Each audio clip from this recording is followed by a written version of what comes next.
So we've already talked about getting started with the Arduino Uno Rev 3, but in this video we're going to be going to even more depth about the nature of programming in Arduino, such as talking about variables, arrays, making our own functions, and how it performs things like flow control and math. Now, a little reminder from last time, Arduino is a simplified dialect of C++ that's commonly used for microcontroller development boards. It's been simplified and specialized to handle very low memory requirements. There's even versions of it that run on the AT Tiny 13A, which I can think is probably the lowest spec microcontroller chip that you can get out there. While it initially was made for AVR based stuff at microcontrollers and such, it'll support a lot of things: AT Tinys, ESP32s, RP2040s. Basically, if it exists as a development board or a microcontroller, for the most part, the only thing I think is an exception is PIC or anything heavily specialized. Um, since it's really popular, there's tons of official and user-made libraries for basically anything you would ever want to do, components, modules. Now, in some cases, some of those libraries may be really old. They may still work. They may not. There may be better libraries. There may be very specific libraries for like the AT Tinys, where the name of the game is to be absolutely efficient as possible.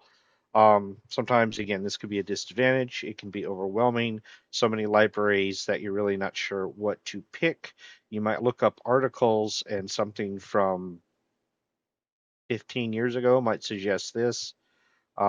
Things don't get updated never as much. So you got to kind of proceed one step at a time.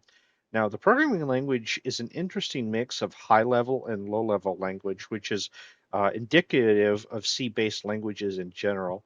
There's some pretty advanced features that actually let you interact directly with the hardware, the registers, peripheral registers, so devices connected to it, interrupt service requests. You can do direct compiling with a number of things. You can even make adjustments to how the internal fuse and even configure the bootloader if you want to get into that. There's reasons.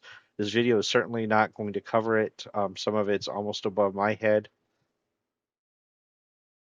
Now, all Arduino programs are known as sketches, and at the minimum, they need two functions, setup and loop. And even if these structures are empty, the program will still compile and be uploaded. It just won't do anything. Everything that's in setup only occurs once, and everything in loop just keeps going on. Neither function returns anything. That's why we have that void prefix, and neither takes any values either. Hence, there's nothing between the brackets. An Arduino function has a prefix indicate what it returns, if anything, a name, brackets, and then curly braces that encapsulate what's in the function. Every command, more or less, has to end with a single semicolon. There are some exceptions.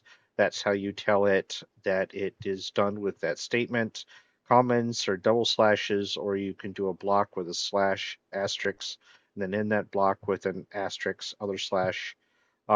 Depending on the microcontroller of the board, you're dealing with a fairly limited amount of memory compared to even the smallest modern computer. There are calculators, cheap ones out there that have more memory than an Arduino Uno Rev 3. Part of the fun and the challenge is actually getting back to the feel of the limited resources that computers could have in the 70s and early 80s. Now, what's the structure of a function? Well, a function is just a named block of code that does something specific, which can be called as needed. Main, setup, and loop are all functions. Your entire sketch is within a function. Really, they're all within main, but you don't see that. You see the setup and the loop. You can also make your own functions placed below loop, which can take input or get output. Void, as I've said earlier, means nothing returned. The basic syntax is the return type, the function name, the parameters inside the brackets, and then you have curly brackets that encapsulate the function. This is so basically, as I said, the keyword for what you return is return, and then whatever you're returning. Mind you, that's the last thing that happens. A function can't be defined inside another function. This is a very common beginner mistake that I see all the time when people are having problems with the Arduino. It needs to be a below void loop. They're not supposed to be inside each other. Now, some people make this mistake because there are programming languages where that kind of encapsulation works. And keep in mind, you can also only return a single value. You can't return multiple things. So, but there's ways to work if you need something to return this or that, depending on certain things. Code in a function after a return doesn't execute. This is another common mistake. Somebody will do a return and then they'll do something else and they'll wonder why that something else after the return doesn't work. Keep in mind that another thing is recursive functions, functions that you're just calling constantly looping. Maybe you're using a function to count up, count down, one, two, three, four. Be careful with those. The Arduino Uno has a very limited amount of memory, and you can very easily exhaust the RAM, which can cause problems. Not anything permanent, not electrically speaking. Um, Parameters are passed by value, essentially they're copied. But if you want to change a modified parameter, you need to pass a memory pointer. We're not going to go too much into memory pointers in this video, but they will definitely be coming, probably in the next one. Function overloading is possible. Well, what does this mean? This is something in a number of languages. It means functions can have the same name as long as the parameters are different. Function must be declared before it can be used. So don't make a function and then not actually use it. So where you want the declaration of hi, use this function and looper setup, you want to put that there, even if it's just a placeholder and it's not actually doing anything, and then you define the function below. That's kind of a beginner mistake too. People don't declare it. They're wondering why it throws them an error. Not all languages work that way. Some you can just put out the function or whatever they want to call it, and then you can put it up in the main program whenever you're ready. Here's a little example of just an empty template. I've kind of humorously added some unnecessary comments. I'm sure somebody will kick me for that because comments take up space in your program. So we've got the setup, everything there once. We've got the loop. It just keeps repeating. This is a basic empty custom function template. I'm just calling it my function, and yes, I'm using camel casing, even though that's against convention. You put this into a program, and then you declare it up in the loop for the setup. There you go. Now, the first thing I'm going to talk about are variables. Now, we saw the use of them in some previous videos. A variable is just a place in memory, stores a value, can be read, it can be written to during program execution. That point is important. Now, in Arduino, variables are statically typed. You must declare their type when first declaring them. Int A, bool B, float C, byte B, byte D, whatever. There are languages such as Python where the program will try to infer what the type is by what you put into it. Doesn't always work perfectly, but keep in mind, yeah, you're going to have to declare. This is another rookie mistake here. People will assign like A equal 1. They're wondering why it throws an error. Now, there's certain variable types. It's fairly limited. Again, limitations of the Arduino dialect. You've got bool, which is Boolean. That's yet, 0, 1, true, false. Now, technically, it would be a 0 or 1, but there's some built-in consonants that will translate false to 0, true to 1. Char, which is character, that is a single alphanumeric character, emphasis on single. Byte, which is a single byte, could have a value anywhere from 0 to 255, whatever can be represented in 8 bits. Int, which is integer, and it includes both positive and negative, so it kind of cuts what you can put in half. So 30,000 something. Unsigned, no negative, so it goes to the full 16-bit value, which is what 65,500 something. Then long, that literally takes it into the billions because it makes it four bytes, I believe, yeah. And then unsigned, not negative, and then so it doubles it again.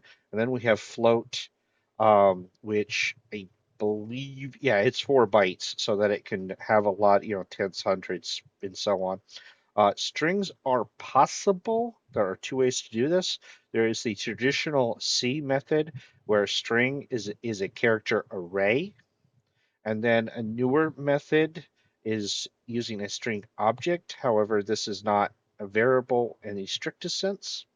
When a sketch is compiled, keep in mind that variables are actually memory locations, meaning that you can reference by value or reference by memory location using a memory pointer. We did mention this earlier. I will be talking about it in more detail in a future video. Variables can be global or they can be local. If they're global, they are declared basically at the top of the program before you get to setup. So they are available to all and they can be changed by all, I believe. I believe that's the way it works. And then there's local, that's variables within a function, and they can only be accessed within that function. Now, you can also specify static within custom functions. I'm not sure what happens when you declare it at the top because I've never done that. If the function is going to get called multiple times, it'll read it, it'll do everything again. But if you do it static, it will actually keep the value in that variable and it will keep the fact that it was declared. Volatile, these are variables designed to change unexpectedly. Like the program isn't changing them, something else is. So things that are affected by interrupts, um, there's probably some other use for it. That's the only time I've used it in Arduino. There's no garbage collection. Now, you tell that to most programmers, they'll start to panic. What it means is when you open thing, you set up dynamic memory for something, use like arrays or something. If you want to release that memory because you no longer need it, you have to do it within the program. The program will not do it for you. There are a lot of programming languages where it does have some kind of dynamic memory garbage collection to keep things more efficient. I would say Java is probably one of the top ones that do that, but there's tons of others. Um, this comes from one of the historical limitations of C, although in C there's, I think, something you can use for garbage collection. Um, some variable names can't be used. They're reserved for whatever reason. You don't want to put variables in either full uppercase or what's known as camel case. Camel case became more popular with Java, but it's against convention. It still works in the term of syntax, which means that programmers will yell at you, but the program will work. Some hardware registers also look like variables, but they're reserved words and they actually don't function like variables. Then we have a thing known as constants. Constants. They're a value that's not allowed to change during the program's execution. You declare your constants usually with const in Arduino. There is a C++ constants definition that's # defined. It's really not preferred, but it can be used. And it's one of the few times that you don't put a semicolon after it. Um, Built-in constants are like high, low, true, false, input pull up, output, LED built in, and there's other consonants for, if you want to refer to a value in binary, octal, hexadecimal, etc. You've got floating point constants that you use in math like E and E minus. Now, one important thing is pin mode function. It has three options: input, output, or input pull up. Anytime you want to use a function or pin digitally, you need to specify these things. It should usually only be declared once in setup. Um, you may, be changing it down the road, but at the moment, don't think about that. Analog handles things differently, it just auto configures the pin. Certain other libraries do the same thing. Uh, you can But, oh yeah, and you can also skip it with direct register programming. That's a very advanced feature, so it's nothing we'll be doing in this video. Now, when we want to read something from a pin, we're either doing a digital read or an analog read. Now, remember that we need to set pin mode if we're going to do a digital read. And it's going to sample a value of 0 or 1, low, high, false, true, whatever you want to call it. And it technically, I think, should work on all the pins, if not most of them. Analog read, on the other hand, it samples a value from 0 to 1023 because of the 10-bit resolution.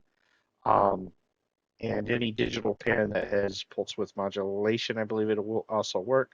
There is a thing known as a floating input, and I put dangers in quotations because it's probably not going to break anything at this point.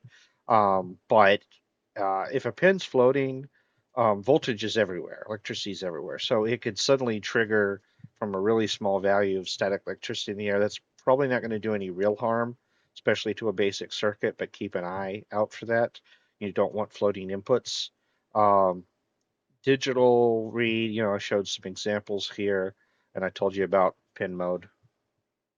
And then on the opposite end, we've got digital write and analog write. Digital write, it has to be set to input, and again, 0, 1, false, true, whatever. Um, it's essentially doing 5 volts. Keep in mind that with the Uno, a lot of other boards are now at 3.3 volts. You might even find situations with 1.8 as well. So keep in mind that just write, you just digital write high or low. You just turn it off and on, 0, whatever.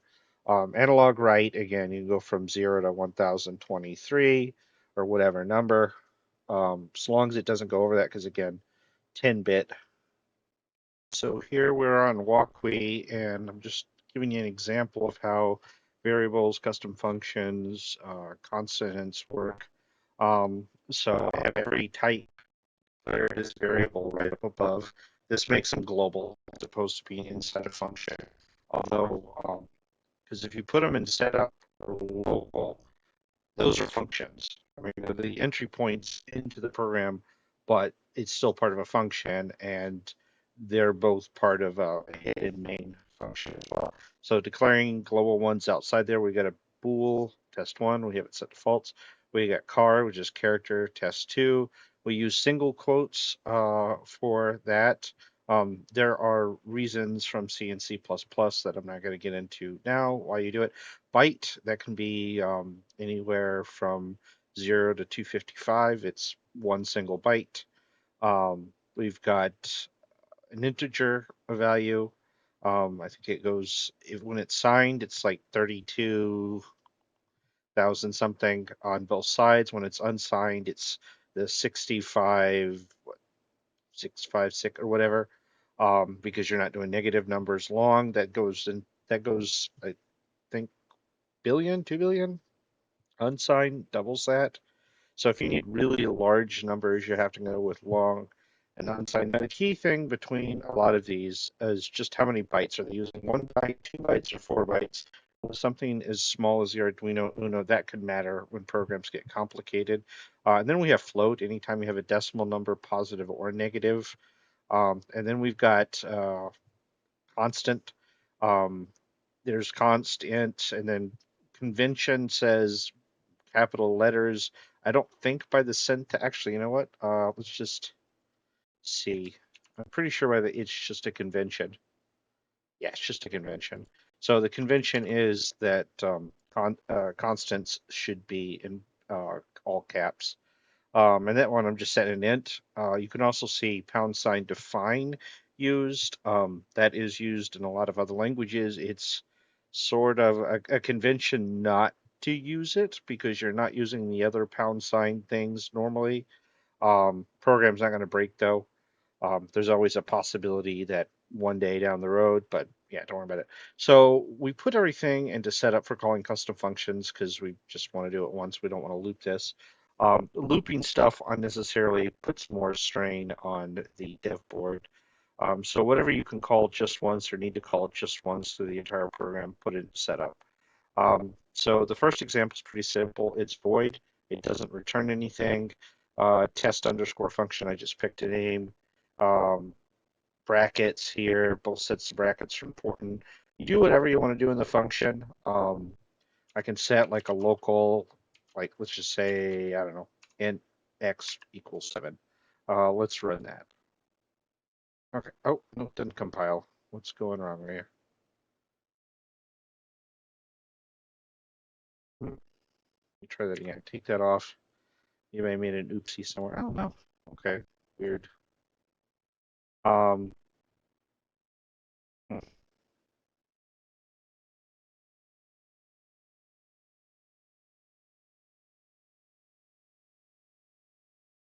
I don't know, let's say x equals 0.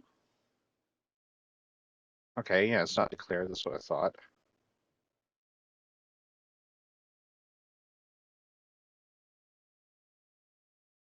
Hmm.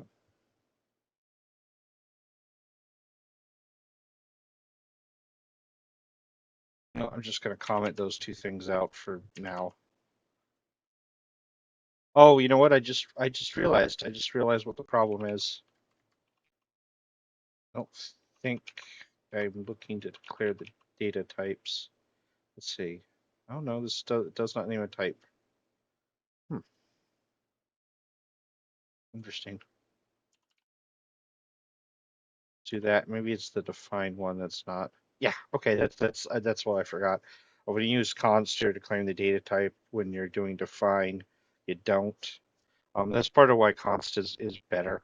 So anyways, yeah, we put in a local variable of an integer x equals 0. This is not available to any of the other functions, including setup and loop. The only way we could, if we sent it back via either value, maybe pointer, but if we did, we really wanted to keep that value and not keep redeclaring it, say static. Um, maybe, I don't know, x equal, well, I'll go back to 0. Why not? All right, see, that works. This means that if we keep calling the function, it's going to keep whatever's in this variable alive. I'm not going to get into volatile until we get into interrupts, though. So yeah, we keep going down the list. Now we've got two test function twos, one with nothing in it and one with a three. Well, this is part of the function overload that I described. Now this term is also used in C and C++. Think it might be used in other ones. I cannot remember off the top of my head. So we've got one that's a void, returns nothing, it takes in nothing, but then we've got a version that returns a Boolean value and it takes in a Boolean value. So this is perfectly fine right here. So we move on to three. That's just void, doesn't return anything. Bool takes in a Boolean value. And then I didn't do anything for 4 and 5. I thought I was going to, but I didn't. But we can do whatever we want with this. This splits everything down. So now I've mentioned this previously, but I've talked about pulse width modulation or PWM. It's basically a technique for controlling the average power of a pin by rapidly switching power on and off. When you view it on an oscilloscope, it generates basically a square wave from anywhere from 0 to 100% duty, depending on how on you want the pin, essentially. The voltage output on a multimeter might be a percentage of 5 volts, but it's still 5 volts. And in reality, it's really just going between 0 and 5. The PWM capable pins are 3, 5, 6, 9, 10, and 11. They have two characteristics when you're talking about PWM. That's frequency measured in hertz and duty cycle, which is measured in a percentage. With frequency just being the number of duty cycles per second, um, with the cycle being both low and high. So a 50% duty cycle would be as many cycles per second as the frequency number. Pins 5 and 6 can run at about 980 hertz. 3, 9, 10, and 11 run at about 490 hertz. The timing isn't super precise though, but for LED dimming, basic motor control, it's more than sufficient. And the speeds don't sound like a lot, but again, for these functions, it's perfectly fine. Um, it's actually split between three timers at the hardware level. Zero affects D5 D6, and there's basically A and B ports to that. So if you wanted to talk about D6, you would say timer 0, port A. Timer 1, that's D9 and D10. Timer 2 is D3 and D11. Keep in mind that timer 0 is also used for mills, delays, and micros. If you screw with the hardware registers with that, mills, delays, and micros would basically be useless.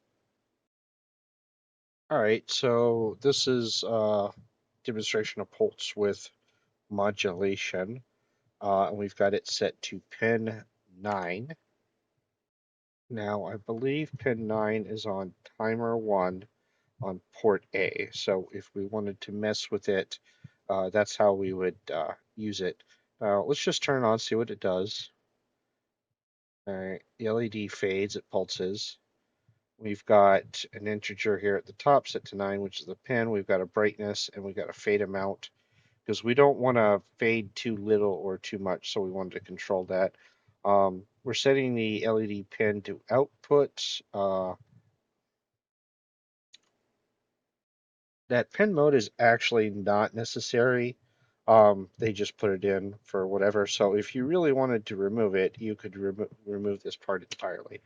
Remember, comments actually take up space.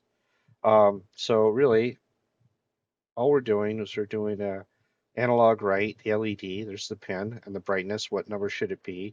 And that's between, in this case, it's saying 255, but I think the value will go up to 1023, but it may not matter. Um, I've also got a resistor here, even though that's cosmetic. And basically, when the brightness bounces off, it'll simply change the fade and go in the other direction. If we change this, let's just change it to, and we've got a 30 millisecond pause between each level. So it's going 0, 5, 10, all the way originally up to 255. But let's change that number and see what happens.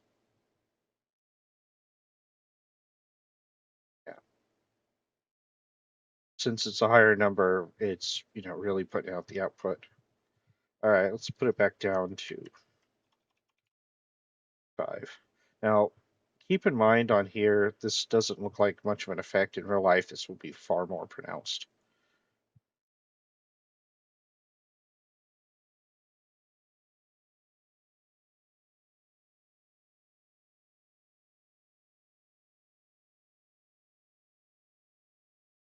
Now, we could change the delay. Let's see what happens with that. Do we really see it pulsing like that? We could also change the fade down to 1. Let's see if that changes anything.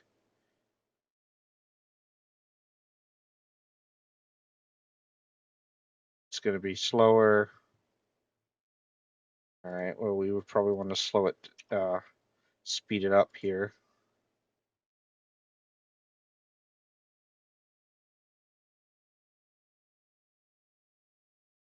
But again, in this case, we're not just doing what we do with the blink. We're actually going through some different values here.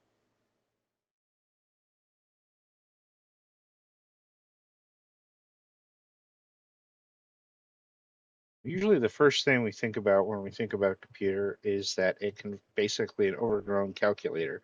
It does mathematical operations. So what can you do in Arduino with that? Well, plus, minus, equal, slash for divide, asterisk for multiplication, and then percent for modulus exists. Um, you can make an int y, set it to 1, do it to 1 point, like 1 plus 2, set it to 8, divide it by 4. You can do 9 modulus 4. If you're not familiar with what modulus is, it's basically the remainder value. So 9 modulus 4, it could go in 8, and then you'd have a leftover of 1. There's also increment and decrement. That's 2 pluses and 2 minuses. It's a rookie mistake to not know that. So you could just go y plus 1, increment it, decrement it. Some other math functions exist too. You've got sine, cosine, tangent, absolute value, square, square root, and power. Now, in a lot of languages, 3, and I cannot read caret symbol. Yeah, caret symbol 2 would just give you 3 to the power of 2. It doesn't seem to work that way in Arduino, but you can do pow, and then the 2 digits separated by a comma, and that should work. There's also map that lets you basically map one range to another. So you could take, 1024 values and bring them to 255. You could do 0 to 100, so it's a percentage of that as well. All right, let's do some math functions here. Now we've removed our global variables and constants um, from up top. We're now making our test functions do something actually useful. The first test function is going to be a plus b. Um, we're going to run them right now. A plus b equals 7. Well, that checks out. We do a few more there. Everything checks out. And then function 2, we're doing subtraction. So that's going to be 154 minus 34. That is 120. That's correct. Next, we're going to move with floats, and floats are a little bit of a different animal because you've got decimal places. So we're going to multiply A and B together. We've got 25.6, 78.11, and we're going to do this out to 15 decimal places, and then we're going to just return that, and that's 1,999.616,088.67187.5, and then 2 zeros, so we could cut it off at 13 and be fine. Um, the next one, 4, that's doing division. We're doing unsigned integers, which means that we have the full 65,556 values to work with. So I'm setting one to 64,090 and the other one to just 1,000. I probably should have made that a little harder. Um, but I'm sorry, I'm dividing here. So it comes out to 64. Since this is an integer and not floating, it's not going to give us the decimal. But we could change that. We could just set it to a float if we wanted to. And then the fifth one is just modulus. That's 9 modulus 4, which gives us a remainder of 1. Now, a brief mention of time functions. I don't mean date and time. The first thing we've already seen is delay.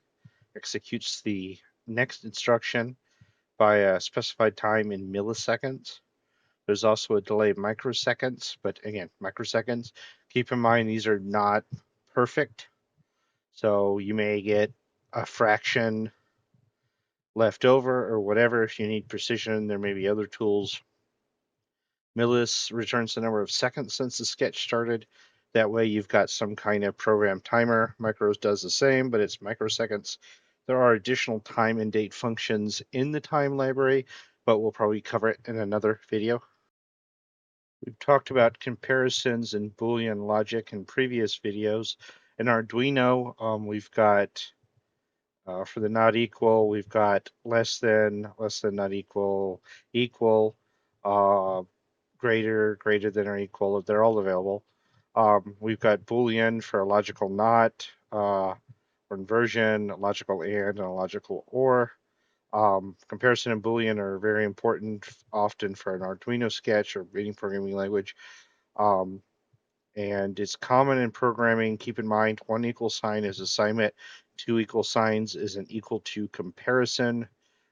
People screw this up all the time. It's not only a rookie mistake, it's an expert mistake sometimes. It can be used to output a result without needing yet another variable to hold the result. So we might do an int x5, int y4, start up the serial monitor, and then print whether or not x is greater than y. It's just going to give us a 0 or 1 because this is Boolean. If it's true and x is greater. So, all right, let's talk about flow control. Well, that's a mechanism that determines what instructions to execute, their order, and under what conditions. Otherwise, programming would just follow a linear path from start to finish. It's one of the basic requirements for a Turing machine, although flow control can be extremely limited and still be considered Turing complete. We usually split it into selection or decision making, iteration, loops, and branching. A template is already actually using a loop for one of the two main functions. Now, to start off with selection, sometimes called decision making, we're going to talk about an if-then statement. This is present in, I think, every major programming language. I'm not counting specialized ones, but basically the basic if statement in Arduino Let's just start by setting two integers.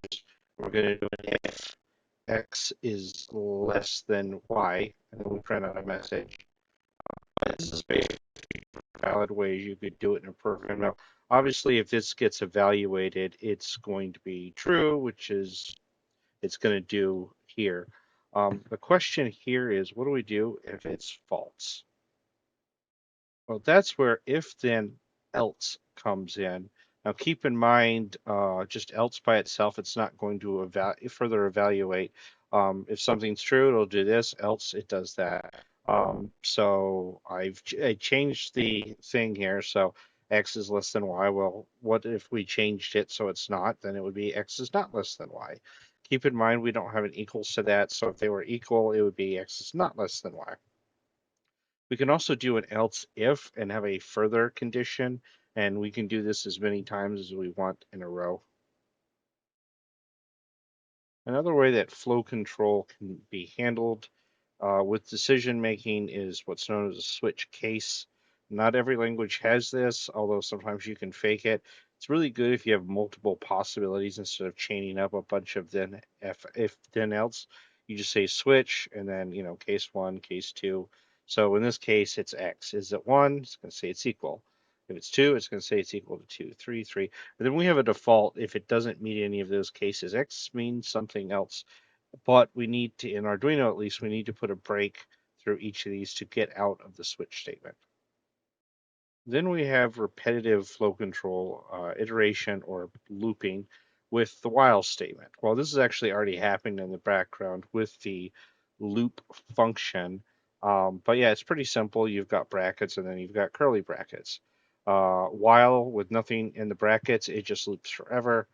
But you can put a condition in there. So you could be like x less than y. If these numbers are set, it'll eventually end, and then we're iterating we're incrementing x. So in theory, then it'll eventually break the loop. We also have do while. This way you put what you're actually going to do before the while instead of after it. It's just really two different ways. It may be in here for specific purposes, or it may be in here for compatibility. We also have what I call controlled looping with for statements or for each. You'll see in some programming languages. Basically, it has three parameters. You initialize some kind of counter. You give a conditional of should it keep doing it, and then you do an increment or decrement or whatever. This line will repeat 25 times, and that's what it will be. It'll go through 0 through 24. Each time it's done with the instructions inside, it will increment. This is basically the C++ version of the loop because that's what Arduino is, which makes it more flexible so that you can actually skip parts of it. But keep in mind that the third part does, you don't accidentally put a semicolon into the brackets there. That's a common mistake. Don't worry about it. There's also an interesting thing of prefix and postfix. We're doing postfix here, which means it does what it does what it does, and then it increments. You can also put those plus plus before, and it will increment then do. It's very important. It can be a very powerful thing at times. And then we have what's often known as jump flow control. Well, we've already talked about return. That ends a function and it returns a result, or it doesn't. It just backs out of the function entirely. Um, break ends a looping statement or switch case and returns nothing, nor does it execute anything else in the loop or switch after the break. Continue is the opposite of the break in a looping statement. It just continues the loop. And then we have go to, which is it's something you don't talk about, and it's certainly something you don't admit to being used. It's usually the absolute base of flow control in anything. You will get into serious flame wars if you say, "Hey, I use go to," especially if you say, "I use go to for everything." Um, it was very common with basic. Sometimes using go to is considered just really lazy in terms of program structure. There are no number lines in Arduino versus classic basic. It basically just lets you define a label section and go back to it. I actually haven't seen this used in any kind of example program. I might have used it once to try it out, and that was about it. Something else you'll encounter in most programming languages is something called an array. Well, it's just a variable that stores multiple values of the same type in a memory sequence, usually. There are exceptions to this rule, but this is how it works in Arduino. Basically, you don't have to declare a different variable for each value.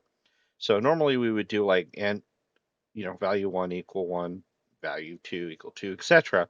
Or you can just use brackets with the number of elements in it and then curly braces to include those elements so that it's in one variable. This is absolutely invaluable, and it's one of the cornerstones of programming that languages usually use. So you just enumerate just put a number for the number of elements, you put in the elements, and there you go. Keep in mind that index numbers start from zero, like a lot of things in computing. So 3 would actually be elements 0, 1, and 2. Using the previous example, values index 0 would be 1, not 1, and so on. Now, there is a dynamic variation that lets you omit the numbers within the brackets, and it just counts the items in the array when the program compiles, including values that are added later.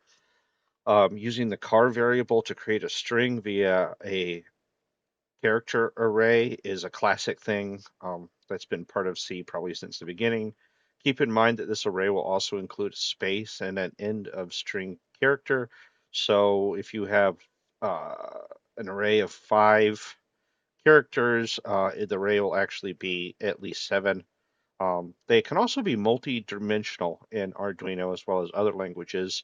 So you could do values braces 3 and then braces 4, and you would have essentially 2 different arrays, as long as they're all the same data type. Where this is really powerful is you could essentially lay out a 2-dimensional grid. Actually, even more than that, I believe you can do, might be able to do 3 dimensions in Arduino. I've never done it. Um, Arduino does have very limited memory. Keep that in mind. So with the Uno, you'll probably have about, I think it's 2K of SRAM without looking it up. So an array that has hundreds, if not like 1,000 plus, will use up all of the SRAM. Also doesn't check array boundaries. Some programming languages do that. So you can call an index that's completely out of the range, and it will just sequentially look ahead in memory. Sometimes this can cause crashes, at least unpredictable behavior, etc. Arrays are really good for storing lists of pin numbers. So if you have 8 different pins, that you're just like turning on or off, although you can address each one individually. An array is good for that. A common newbie mistake is to have like int pin 1, int pin 2, 3, whatever, when you can just make an array. Okay, in this example, we've got 8 LEDs set up. I'm creating an array of integers for all the pins. It's 2, 3, 4, 5, 6, 7, 8, 9. With the setup, I'm using a for loop, so starting the counter at 0, and it'll keep doing it until it's less than or equal to 7. I could have just said less than 8, and then A++ is going to increment it every time it does it. So we're doing pin modes, and it's going to go through 0, 1, 2, 3, 4, 5, 6, 7, and then it's going to stop, and it's set them all to output. Then we're going to do a loop. We're going to do another for loop, same as in the setup. And within this for loop, we're going to digital write. We're going to set that pin to high. We're going to delay 200 milliseconds. We're going to set the pin to low. And then this whole for loop is just going to be looped around over and over again. So there you go. From right to left, it's lighting up the next one. Real life, this would probably be a lot brighter. I put in resistors for cosmetic effect, and I just used a ground symbol. Normally, I would route this around to ground on the board.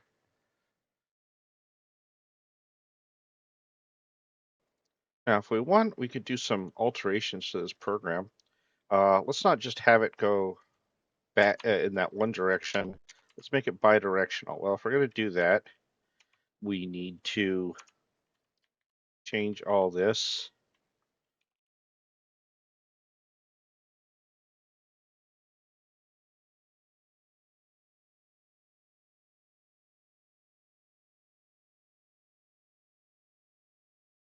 I think it's actually, that's weird.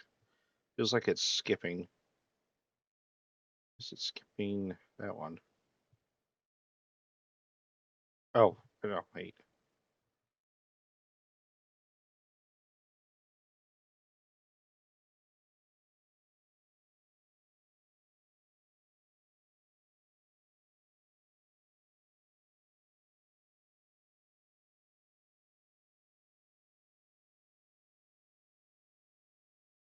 Oh, it's constantly skipping this one. Let's see. It does it again. No, it's constantly skipping number 5 for some reason, which is 7. Yeah, and it's doing it again. It's strange.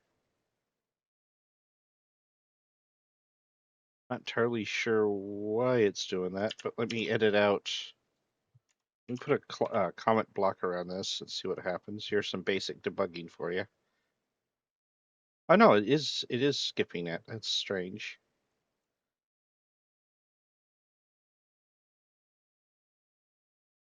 But we do have 7. So yeah, we have 2, 3, 4, 5, 6, 7, 8, 9. Oh, I just realized it's a wiring issue. It is not a program issue. One of our lights, the ground is not connected.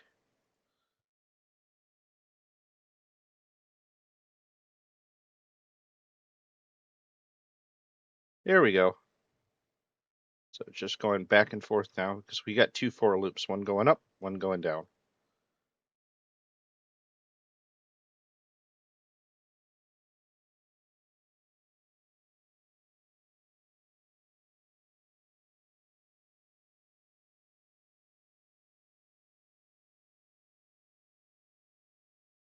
Now, we've talked about base numbering systems in previous videos, in this case, binary, octal, decimal, and hexadecimal, with how we actually refer to a variable or use a print line. So 0b prefix in front of a number means to treat it as a binary number. A leading 0, so like 09, it's treated as an octal. There's no leading for decimal, and there's a 0x for hexadecimal. To some extent or another, these are industry standards, especially the 0x. Now, hex maps to bytes, so you can use it to refer to stuff in bytes and byte masks. Binary allows you to interact with the individual 8 bits in a byte, or multiple bytes for that matter. Print and print line, you can give it a parameter to which display base to display the number in. This can be an easy way to convert between the various systems. Now, we're going to show an example with binary. I'm going back to my 8 LED array. In this case, we're defining a byte. Actually, you know what? I don't even need that bit on the top. Actually, let me save that. Okay, so we've got our pin numbers, our one-dimensional array up here. We're doing our for loop to set outputs. Now, I just wanted to do this step once. I've created a custom function void pin LED pattern. It takes in a byte specifically, so 8 bits, and we have 8 lights. And we're just calling it pattern. I'm printing out the pattern here just to make sure that it's right. Um, and I'm specifying bin for binary, so it's going to take the number and show it as binary. And then we're doing a for loop where I'm going to write each pin number, and we're using a new keyword called bit read. You basically send it a byte, I believe. You can send it a direct number, I suppose, too, although I've never done it that way. And then we're calling it up here. You'll see the 0B first. We're specifying this as a binary value, 1, 0, 1, 0, 1, 0, 1, 0. All right. So it's going to go through that and set each pin number. So 2 is going to be, well, let's run it. So 2 is going to be 0, and then 1, and then 0, whatever. Um, yeah. It's reading it from right to left. Um, and then we're just using the bit read to basically, well, we're doing a digital write, we're specifying the pen and the bit read here, so it's going to be a 0 or 1, which the write can accept high, low, true, false, on, off, or just built-in constants. And we can even change this pattern. Just got to make sure to oops, have the right byte or it'll pad it with zeros. So what we do here. All right, see, there we go. We've changed our pattern. We could do this all over the place. We could set random. We can do all sorts of things.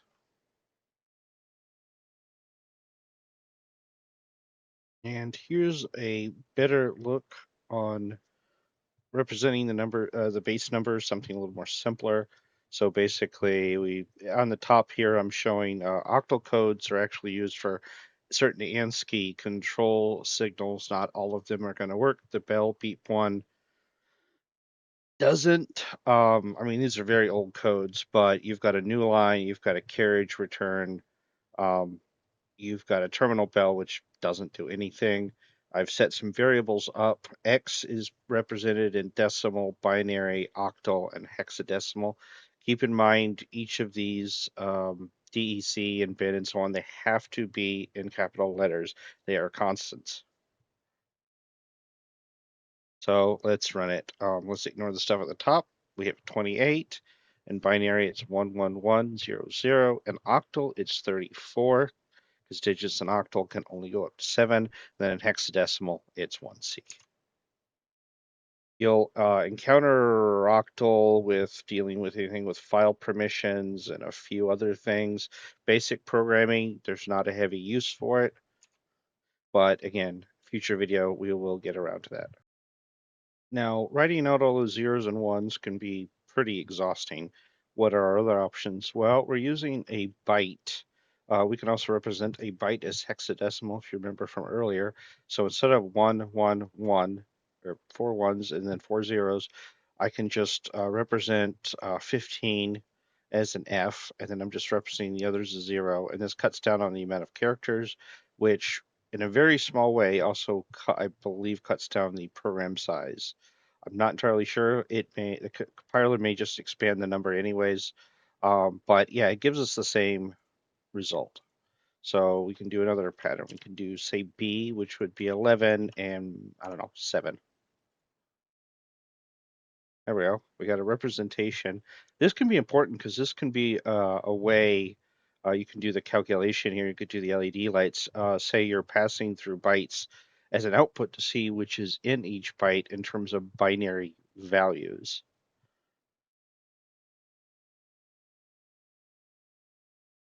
Okay, just to wrap things up, Arduino, that's a simplified dialect of C++, is specifically designed for the limited resources of microcontrollers.